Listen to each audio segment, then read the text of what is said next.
All right, welcome to Piracy Lecture number 3 here. We're going to go from William Kidd to the end of the Golden Age, all right? So it's kind of the last little bit of Pirates of the Spanish Main, but we're not going to be done with them just yet. We also have a section on pirate culture after this.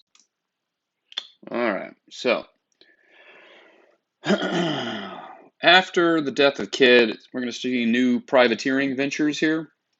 Namely, a guy by the name of William Dampier. Dampier is going to be an interesting character because Dampier is going to be a bit of a naturalist, as we would call them back in 1702, but more like a scientist that discovers stuff and writes things down. Think the doctor, if you will, or the surgeon or whatever from Master and Commander. So Dampier is actually going to go around around the globe 3 times. He's going to circumvent the globe 3 times. The first time he'll be part of another crew, and there'll be some shenanigans, right? But the main thing from that one will be that they discover Australia. Not discover it, but he's going to be one of the first Englishmen to write about it and talk about it. He'll come back. He'll put in basically his own command. This will be right after the War of Spanish Succession, right? That's in 1701. A lot more sailors, right, because of the War of Spanish Succession. Now, back to this, though. Dampier, in 1702, he's going to have this expedition that's going to sail around the world, and its big goal is going to be to capture the Manila Galleon. And famously on this mission, he's going to get in an argument with Alexander Selkirk and maroon him on St. Juan Fernandez Island, which is roughly here off the coast of Chile, and he's going to be the inspiration for Robinson Crusoe. Eventually, Woodes Rogers, which you'll read about in this week's readings, he will go on an expedition around the world also to capture the Manila Galleon, excuse me, and he's going to take Dampier along with him, and this will be Dampier's last time to circumnavigate the globe, and he will die shortly thereafter, about $2,000 in debt, and kind of, I don't want to say unimportant, but not to the extreme that you think he would have been. They will actually capture the Manila Galleon this time, and Woodes Rogers will actually take like a musket ball to the face and like keep on going because as you read about Woodes Rogers, he was super tough. But they will successfully take the Manila Galleon off the coast of Cabo San Lucas in 1710.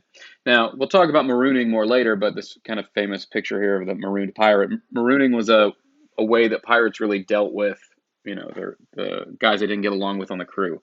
They would maroon them on places, depending on how much they liked them. If it had water, didn't have water, they'd give them a gun, didn't give them a gun, give them food, whatever, all depending upon varying degrees of how much they disliked or liked the guys. All right, moving on here.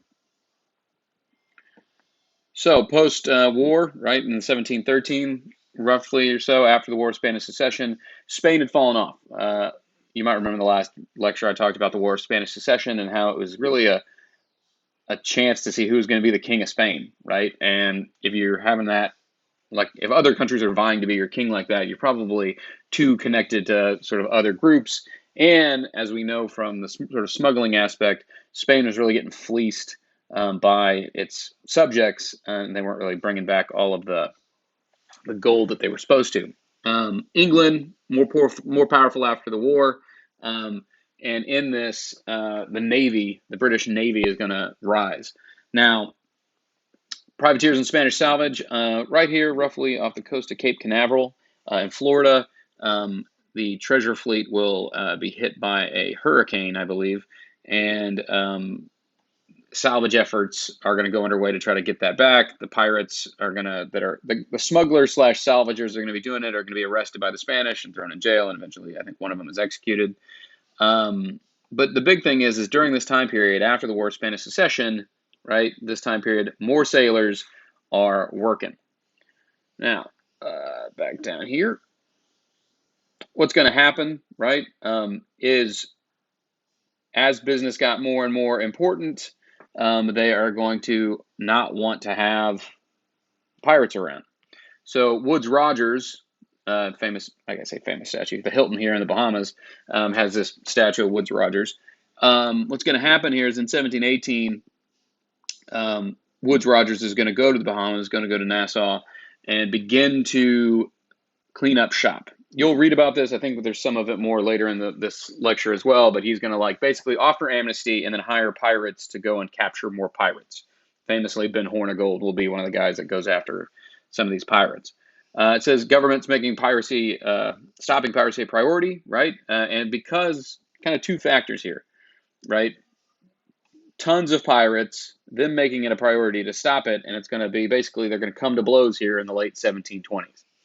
So why are they stopping it? Well, namely the freebooters, like we talked about last time, and this is a big kind of aspect of this. One, these freebooters did not fit into the social order of things.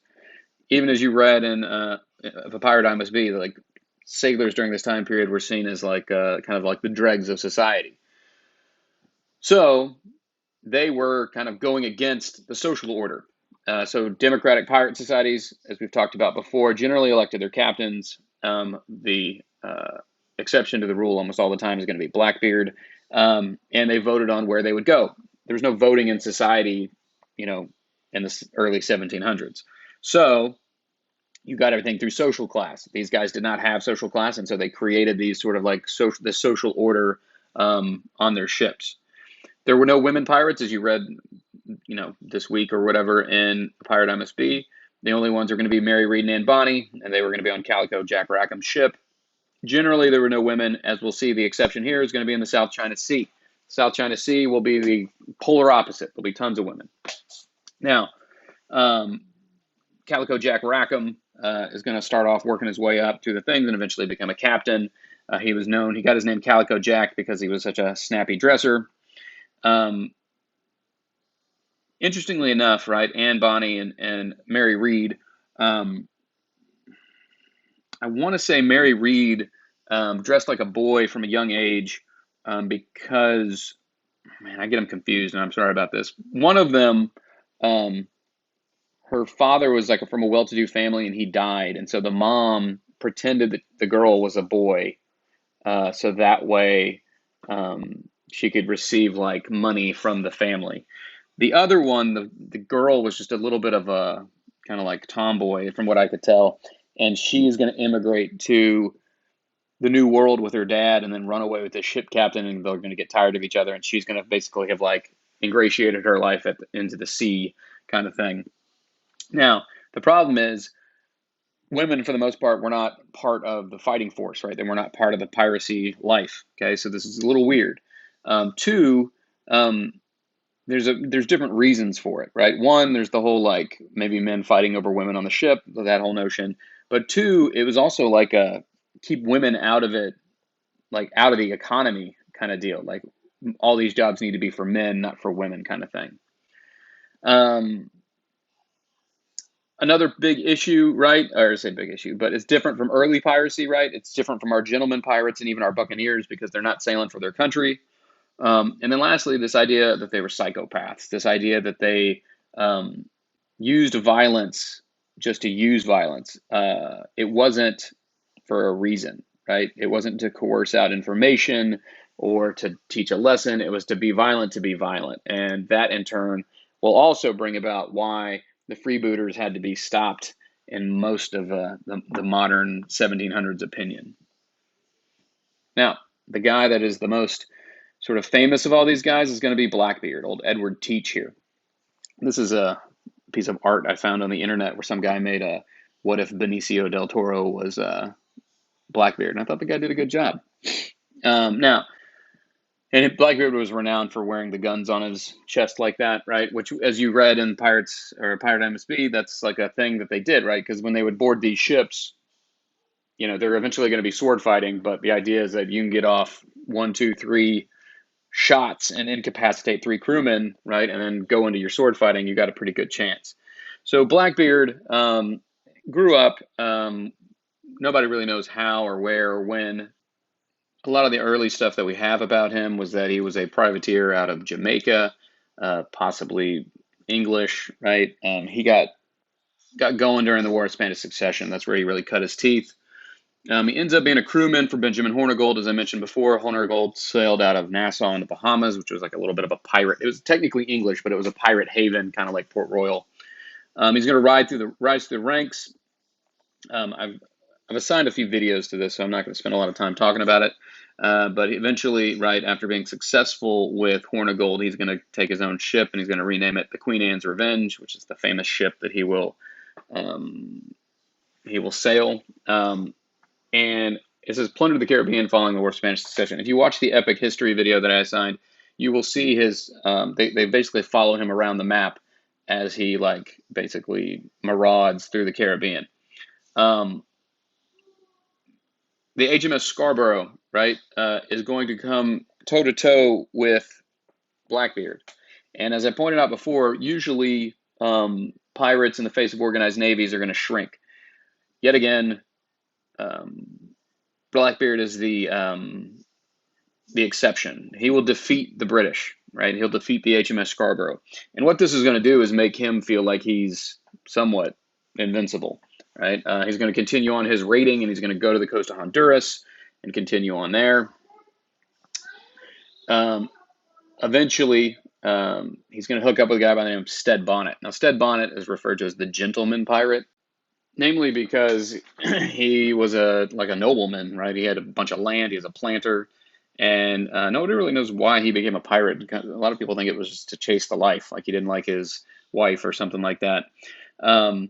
He's going to sail the Revenge, and eventually he's going to hook up with Blackbeard, and basically his crew was annoyed with him because he wasn't a pirate by nature, right? And so he wasn't a good captain, and so he basically tells Blackbeard that, yeah, I'll sail under you, you can run my ship. And one of the big things, though, where Blackbeard is like the rest of the guys here is he needs political protection. And namely, he's going to get that from the governor of North Carolina. So whenever he needs a pardon, he's going to go back there. Like Horn of Gold, we just mentioned, right around the same time, is going to take the pardon from Woodes Rogers to be a anti-pirate buccaneer or whatever. He's going to then go back on the lash there and attack ships off Honduras. Oops. And as it says right here, he's known more for his kind of wild exploits, right? Israel Hands, right? Supposedly he shot this guy in the leg just randomly while they were playing cards, kind of as like a, don't mess with me kind of thing, most people think. It says to test his loyalty. And one of the things is Blackbeard's irrational behavior is a lot of times that people think he was sort of cunning and doing it, that he did it to keep people in line. Like they didn't know how he would react since he was a wild card kind of thing. Or some people thought he was crazy. Or there's a third option, was that a lot of this was written after his life as a way to discredit him, which is probably true. And one of those big things about that was used to discredit him was this idea that he took this really young bride. Some accounts, it's like she was 13 or something, and then allowed her to basically sleep with all of his crewmen. Yet again, more than likely, this was something that was created to discredit him. In one of the time periods where he kind of settles down, he's going to take a wife and actually move inland in North Carolina and own land and have a plantation. So there is an aspect to him that we don't get as much in the sort of public eye, or in the historical eye, if you will. One of the things he did that was weird is every now and then he would kind of have his moments where he was trying to be tough, and what he would do is everybody would have to go below deck and they would light a fire and they'd begin to smoke out basically the hold and the decks below deck, and everybody would have to stay down there until they couldn't take anymore. Then they'd run out, and he would always make sure he was the last guy below decks just to show his crew that he was the toughest. So famously, he is going to blockade Charleston, South Carolina. What he's going to do is he's going to have, I think, six or seven vessels. He's going to name himself a Commodore, which is a big high rank, right, in the Navy.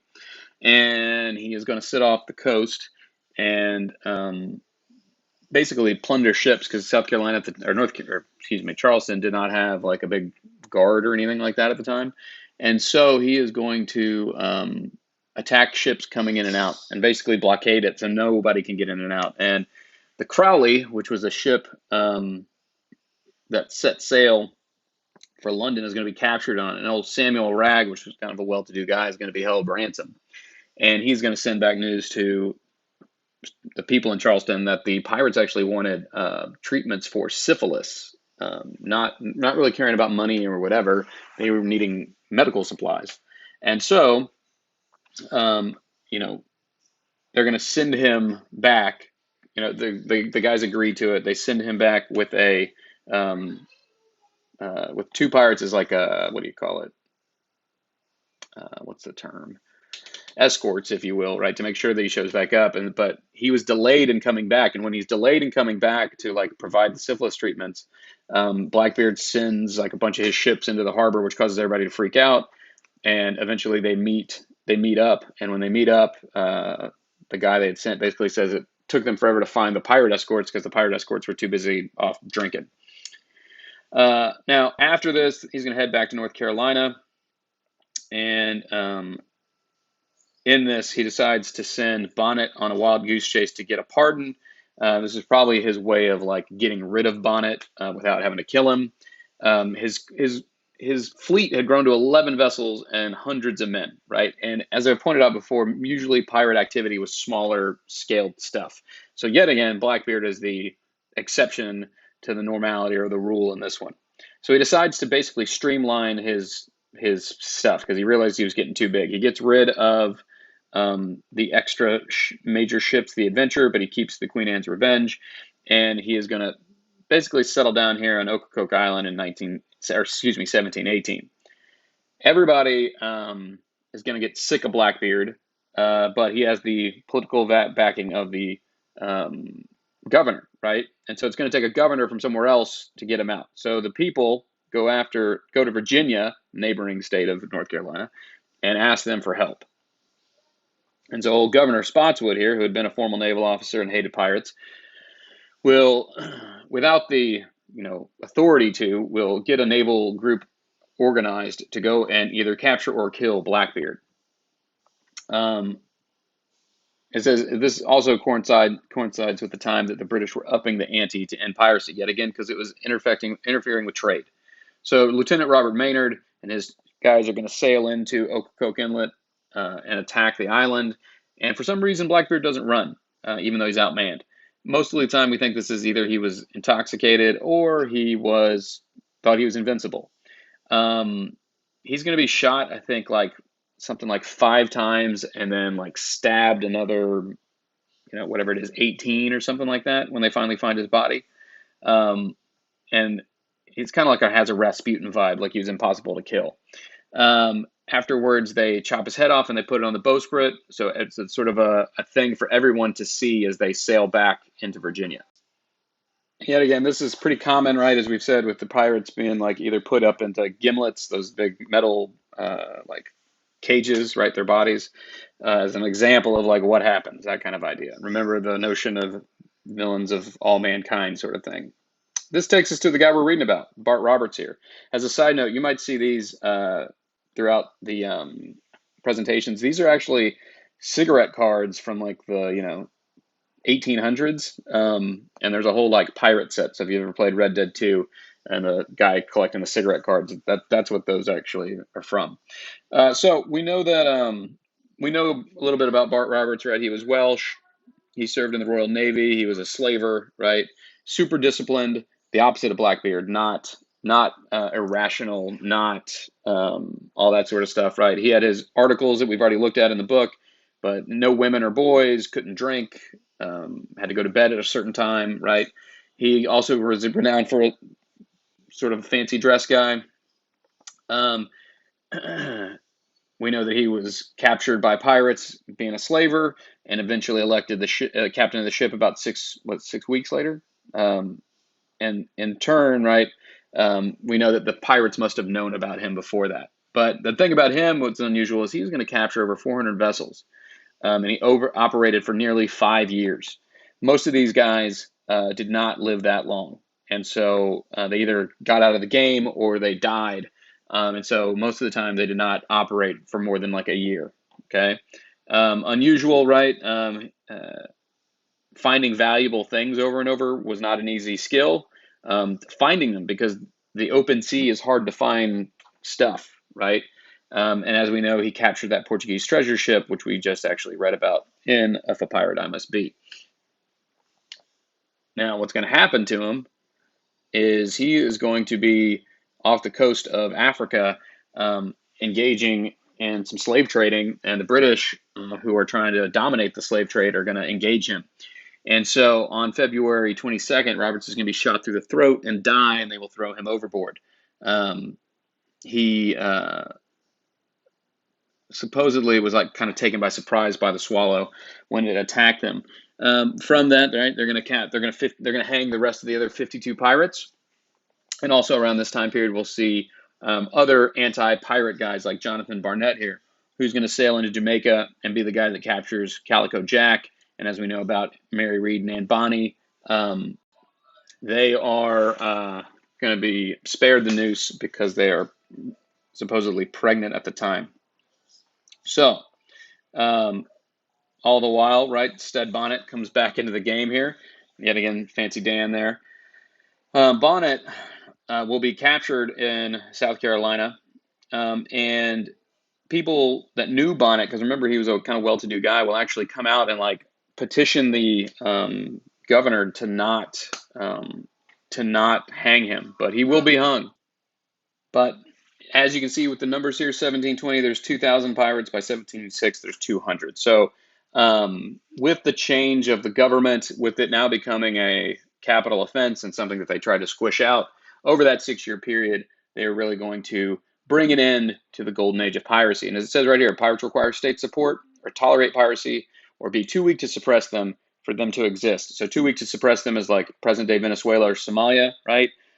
Some places get state support for the piracy. So think about like if you had pirates operating, I don't know, in the, if they were supported by Iran or Saudi Arabia, like sort of de facto against the other country, right? So we still see it today in some forms. So the end of the pirates of the Spanish Main, or the end of the Caribbean pirates, if you will. Early pirates were willing to attack enemies for their country. Freebooters, right, the anarchists of the seas did away with that. And the changing environment. We went from it being like the Wild West to it being more civilized and it having an economic benefit, right? And that economic benefit required peace and stability, okay? So that brought, as it says right there, declining support. These anti-piracy campaigns that followed the decline of the Buccaneers, right? And then in turn, the spike in stuff, thanks to the War of Spanish Succession, will lead to the Golden Age. Now, lastly here, right, the change in mindset, that need for stability, pirates against authority were not reliable pirates, and the idea that they would attack anybody, right, and not just sail for England or Spain or whatever, really made them public enemy number one. All right, guys, that's all I got.